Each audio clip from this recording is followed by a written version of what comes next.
Okay, the rain is starting to fall, and the tigers, well, they don't really care much about it, but I have to say they love it. The weather is amazing. This is real tropical weather. I think this is the perfect weather for a tiger. It is humid, but we are quite high in altitude, so the air is thin. It's not like when you go down to the coast. Now, here in South Africa, we know whenever we went to the seaside, we really experienced that humidity.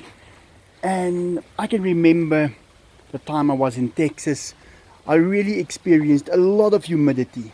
It was something different. I mean, when you get back home here in South Africa, in Johannesburg, and you walk only through the airport, your nostrils actually starts to burn a little. That's how thin the air is around here.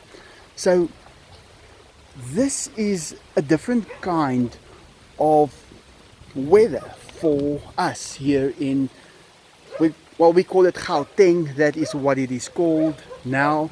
And it is something totally different to experience this kind of weather here in the Gauteng area.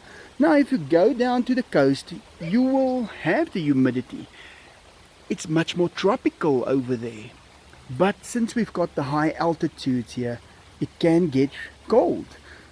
Not really, well, -1 cold. It does go to -1, maybe even -5, but for a very, very small amount of time.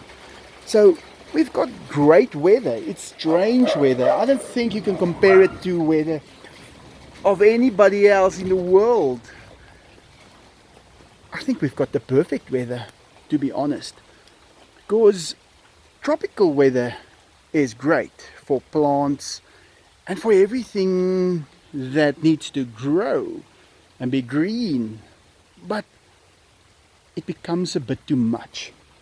And I think it becomes too much not only for humans but also for tigers. So the tigers are getting the best of all worlds here at my house. I think they really enjoy it. And they don't only enjoy the attention and the toys and the lifestyle. I think they also like the environment. Now, don't get me wrong. This is a wrong environment for tigers in the sense of the heat, the sun, and it can become very dry. So, with a little help, I was able to transform this area into, well, the perfect tiger habitat, I think. If there's anything else that I could do, I will. I think maybe just a little bit of shade on their walking path that they are always walking on. That could be an improvement. But other than that, I think this is the perfect tiger enclosure. Just look at the echo.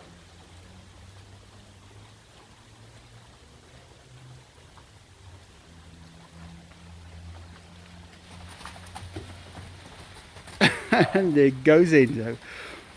Yeah, so if there's anything that you think could make this place better, I know we can, if it's bigger, it might be better.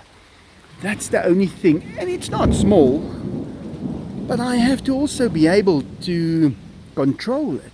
That's why you can't go too big. And also, if you go too big, then the tigers might start hunting on that grounds. And then you've got a whole new set of problems.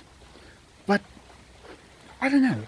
I think this is the perfect tiger enclosure. I mean, I can take down this fence and move it up a little bit. And then I'm taking away room from the cats and the dogs again. So when I got the tigers, the first thing that we started looking at was making it nice for everybody. I would rather lose a swimming pool and all the space and give it to them. But also, the rest of the animals were losing it. So that was the first concern, is making the place habitable for everybody that is here.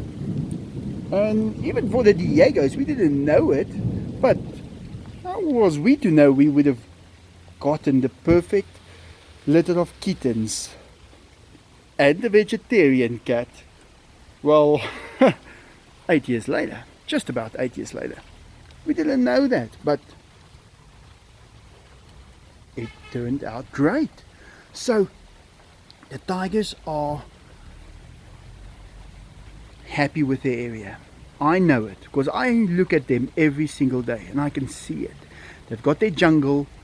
If it's hot, they've got a cool place in there. And yeah, that's one thing that you have to remember. Tigers need a jungle. If you see a tiger in an area that is really dry and, well, not exactly like a jungle, that is just wrong. After I have spent all this time with these tigers, that is one thing that I have learned, is that they need shade. They will avoid the sun.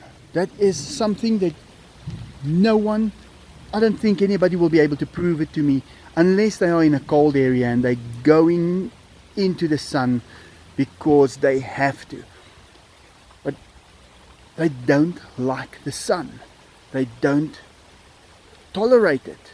They will walk from shadow to shadow just to avoid it.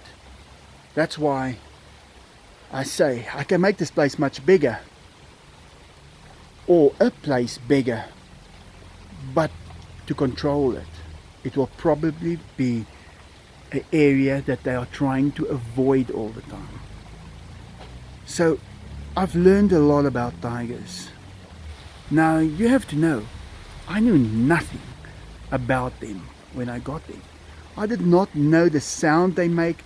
I did not know anything. I did not know the color differences, how they shed hair and how they become that smooth again, and how they just keep on changing. I knew nothing about tigers when I got them, but I studied them from a point of view of someone who knew nothing. And I have to say that the experts were wrong. They were wrong with 80 to 90% of the things that they said. So where did all that information get into the system? Was there ever anybody who had tigers in this way, who can tell us what they experienced? Because remember, there's a lightning strike over there. I mean, look at that. Who would have known that Enzo does not get affected by that lightning strike? If you ask an expert, what will he tell you? Where's Diego? Let's see what he's doing right now. How can you even say anything about them? Because, I mean, look at that. When the lightning strikes, Diego is right there under a tree next to the wall, hiding away. Not really hiding away. Enzo is way up there in his jungle gym. They are doing the complete opposite. And just like they do the complete opposite in this way, they do it just about in every way.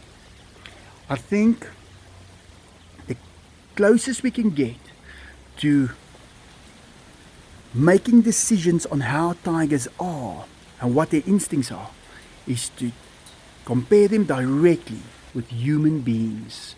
I think that's the closest you will ever get to the truth. Well guys, that's about it. Just a quick vlog as I am standing here in the rain and Enzo is feeling great. Thanks for watching, and I hope you enjoyed that and get something from it.